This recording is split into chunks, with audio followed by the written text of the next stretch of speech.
And then my memory was jogged to, I didn't talk to her. And she was like, "You were the bad one who treated me like a fan."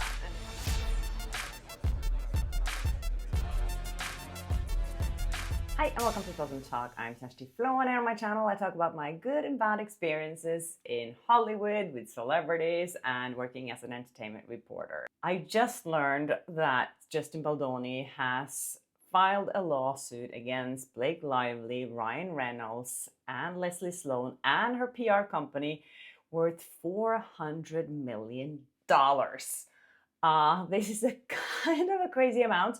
I haven't been able to read the whole lawsuit yet. It's 180 pages, I think. So I'm going to dig into that later. I'm as curious as you are what this entails. In the lawsuit, he alleges that the Hollywood power couple hijacked his film and sought to destroy him with false allegation of sexual harassment. The lawsuit was filed in New York this morning. His lawyer further says that this is a case about two of the most powerful stars in the world deploying their enormous power to steal an entire film right out of the hands of its director and production studio. When plaintiffs have their day in court, the jury will recognize that even the most powerful celebrity cannot bend the truth to her will. Apparently, Taylor Swift is also mentioned in the lawsuit, but as I said, I don't know more than this yet. I also saw yesterday that Justin Baldoni's lawyer, Brian Friedman's house was one of the ones that burned down in the Pacific Palisades fire here in Los Angeles. So that might be one of the reasons why this lawsuit is a bit delayed. Anyways, I hope he's well and his family safe. Some people suggested yesterday that I should stop talking about Blake Lively and Ryan Reynolds, but I can't. I mean, also you have to remember, even though I'm involved in this personally, I'm also a reporter. And I find this very interesting, what's happening right now. And since I have a little bit of insight, I will continue talking about it. If you don't want to hear about it, you don't have to. You don't have to watch my channel if you don't want to. I just wanted to put that out there so you don't have to comment anymore like, stop talking about Blake Lively, because I will really talk about whatever I want on my channel. So, sorry. In this episode, I'm actually going to speak to someone that has something in common with me. I saw her on TikTok and then I saw her in other videos here on YouTube. Her name is Jamie. She's going to tell a story that happened to her, I think almost 20 years ago, that involves Blake Lively. But first I wanted to introduce the sponsor of this video, Aura. As a journalist, protecting my personal data is crucial, not only for my privacy, but to protect my work and sources as well. In a world where online threats are constantly evolving, staying one step ahead is crucial. And that's why I decided to protect myself with Aura. I remember a few years ago, I posted a video that went viral. It's my biggest viral video to this date, actually. It got over 8 million views, and it was an interview with a former hacker and a former FBI agent. And I asked them what they thought the biggest threat for people like you and me and our security is these days. I think the biggest threat's the FBI, the NSA, and their counterparts in foreign governments. I don't think that the government's the worst entity in the world. I mean, there's plenty of criminals out there. So I guess the conclusion is you can't really trust anyone. And now that I've experienced myself, people trying to impersonate me here on YouTube, they're trying to get you guys to send them WhatsApp messages and steal information from you. I decided it was time to take control. So Aura will help you with a lot of things, including remove your personal information from data brokers and people search sites that can sell your info to identity thieves and scammers. Aura monitors your personal data, including your social security number, across billions of data points like the dark web and public court records to alert you about potential identity theft. They will also alert you in minutes when your credit file has been compromised, like if someone tries to open a credit card or loans in your name. Aura VPN protects your internet connection with military-grade encryption. They will also help secure your devices from malware, and they have a 24/7 support system set up to assist you if anything happens. So stop leaving yourself vulnerable to data breaches. Visit my Aura link, aura.com/KjerstiFlaa, to get a 14-day free trial to see if your data has been compromised. Jamie, thank you so much for doing this. I've been seeing your face everywhere, on YouTube, on TikTok. The first time I saw you was actually on TikTok. It came up in my feed with your crazy story. How are you? It sounds like we have slightly similar experiences. So, and it sounds like we travel in some similar circles. So I think we both have some common ground here. So you just told me actually that one of the reasons why you are coming out talking about this now is because you saw my horrific interview with Blake Lively. What was your reaction when you saw that? It, to be honest, it broke my heart because I have dealt with infertility and body issues. So, right from there. And for two, it broke my heart because you were giving her a compliment and she met you with hostility. And then my memory was jogged to, I didn't talk to her. And she was like, you were the bad one who treated me like a fan. And it was just a triple threat trifecta memory for me at that point after your video. Oh, so tell me about your experience. I think it's almost like 20 years ago, I think you said, right? So you were very young and inexperienced in the industry, and then you got a job as an intern. Yeah. And I had turned 20 a week before. So I was young. And she was young, I believe, 17. And I always reserve the right to say people can change, to put that out there. Yeah. Uh, but I was pointed out and singled out as someone that treated her like a fan when, as someone who grew up on set and in this world, I knew you don't talk to talent. Didn't know who she was. This was her first movie. And I was singled out as you treated her like a fan. And then I was dressed down afterwards, which could have been a career ender because when you're an intern, you're the most dispensable person on the project. So it was this weird entry into the industry. And it was her levying all these complaints. So what happened exactly? Was this the Traveling Sisterhood, Traveling Pants or something, that movie? And Yes. she wasn't even famous at that point, was she? Did you know who she was? No. So I was an intern on a show that she was doing press for, and they were going to talk about Sisterhood of the Traveling Pants. It was three of the four stars. Um, I believe it was Alexis Bledel who wasn't there. And my job was to hand out water bottles to whoever needed it on set that day. And so I didn't talk to her. I had no interaction with her. I walked by her in the green room and I went to set as I do. And then she was like, oh, that girl talk. Did I hang up? No? No, Okay. you're there. Yeah. That girl treated me like a fan. That girl made me uncomfortable. And the weird thing about it was I was wearing this sparkly top that day that I loved, and I was really like into my outfit. So I know exactly where I was and everything I was doing. And I'm like, wow, how could you misidentify sparkly top girl? Interesting. Maybe she didn't like that you were sparkling. There's been a few theories floated in my comment section about that, but I don't know. Like to this day don't know. So how did you feel after that? I mean, when you're 20 years old, I feel like I want to hug every 20-year-old girl out there because when you've been there, you know how insecure you are and how you feel, especially in a situation like that when you're like, you know, you are the like at the bottom of the hierarchy. And And my dad had gotten me the job, so I thought he was going to get a phone call. I was wow. freaking out that they were going to call my dad. So what happened after this? Did you leave or was that the end of the day that this happened? It was the middle of the day. I had another show I had to go to. We had two studios. I had to go downtown, retrieve tape, and bring it back. I cried the entire subway because I was like, that's it. They're calling my dad. I'm done. I'm done. I'm done. That's so horrible. And you didn't even speak to her. Nothing happened. You didn't even look at her. I, Did you I get I stood against the wall so they could all get by. And if this didn't happen, my whole takeaway was that's the most beautiful girl I've ever seen. Oh my Like she God. was strikingly and still is strikingly beautiful in person. A very beautiful girl. So Oh. that was my takeaway until that. And then I was like, what did I do? So what happened after this? Did they call your dad or did anything come from it? Or was it just like a warning? Don't even look in a direction of a talent?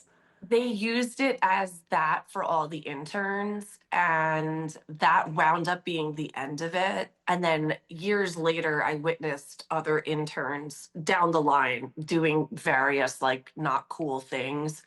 And I remember being like, well, that's why interns aren't supposed to talk to talent. But at that point, I don't know if I had Nepo protection because of my dad or if it wound up just being a teachable moment.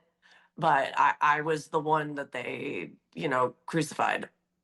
But you worked a little bit in Hollywood after this, right? Oh yeah, I worked for over 10 years in Hollywood. This was in New York.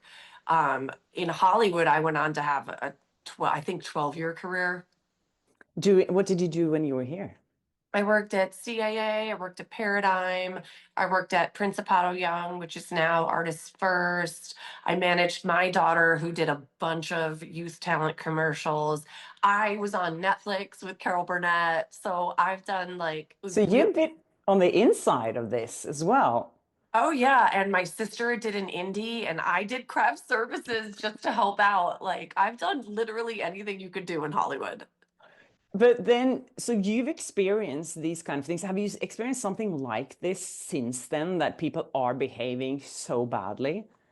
Yes. So on the indie that I volunteered to do craft services on, they had a star who was bigger than the director.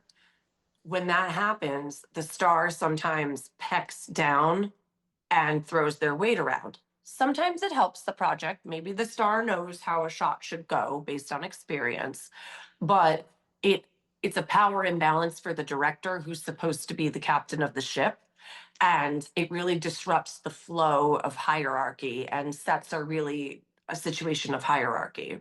Do you think that's what happened with Justin Baldoni and Blake Lively on this?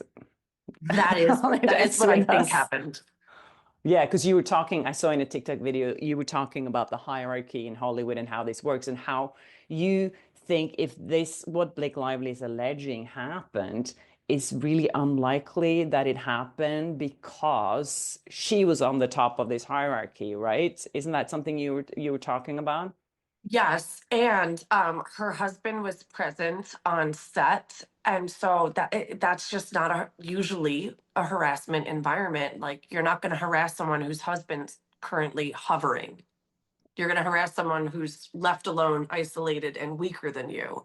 You're not going to go for someone as big as Ryan Reynolds' wife or Blake, who has the filmography she has. So that didn't stack for me, and that was kind of where I drew some of my conclusions. And then Justin's paper trail of her refusal to meet with the intimacy coordinator.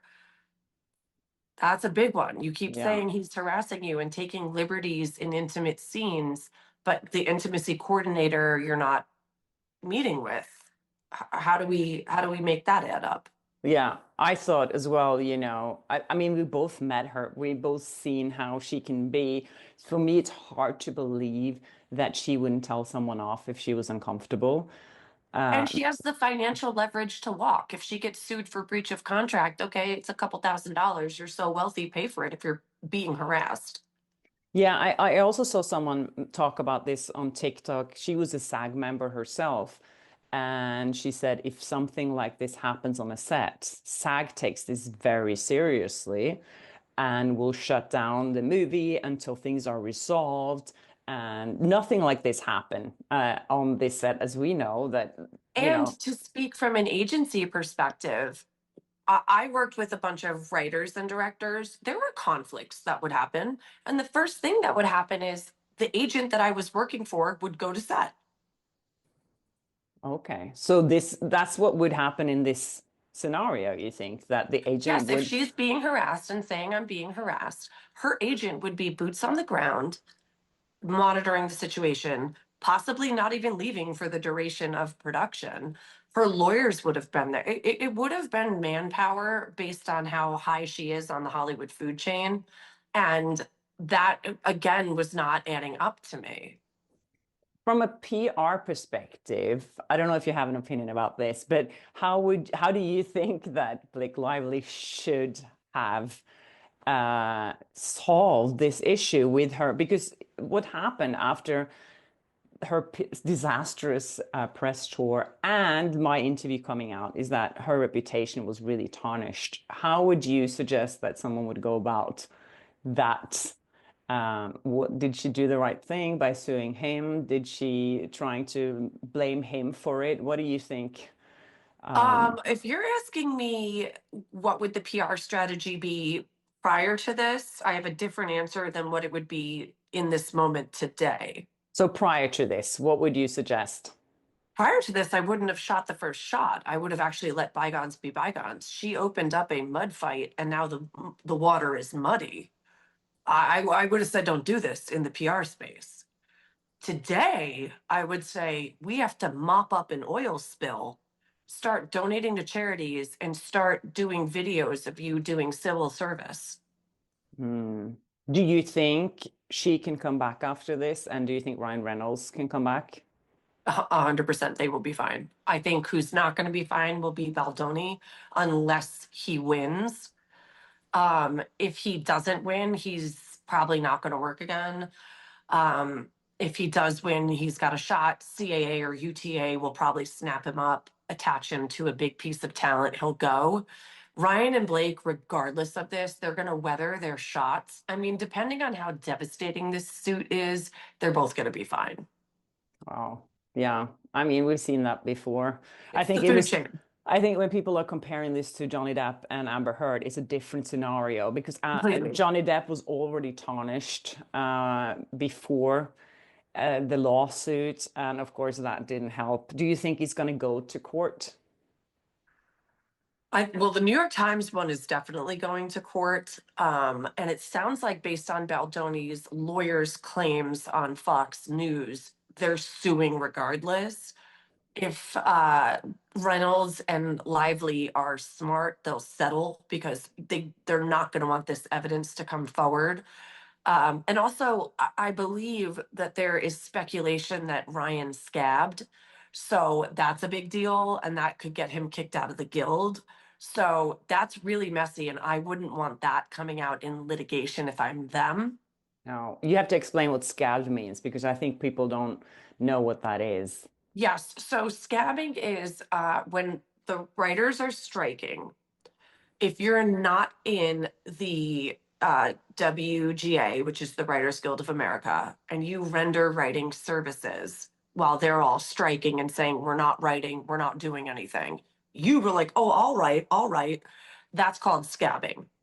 And it's been alleged that he scabbed on this film based on the timelines and Blake's own sound bites.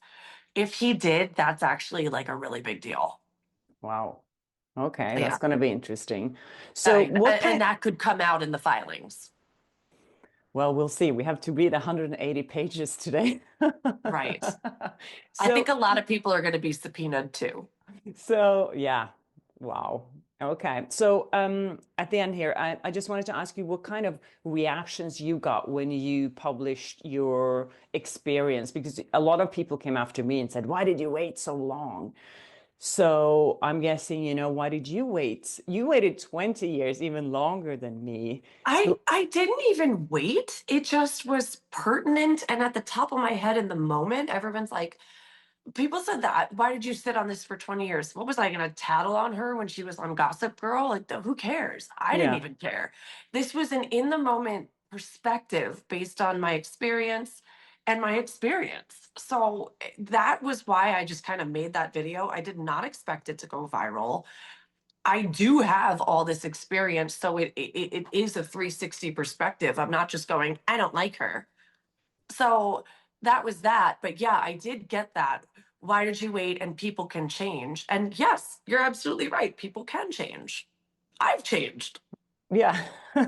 But then I I know. saw your interview and I was like, oh, this is a pattern. Actually, maybe you're a little bit to blame here because Yeah. if I didn't see your video, I would have just said, yes, she was a terrible 17-year-old. But like now when I see this, and then also having been in the industry, I have a myriad of friends who've worked with her. All of them say the same thing. She punches down. I've had so many people contact me, from even close to the family to people who work with her and makeup artists. You know, there so many of these stories are so similar, and it's really sad.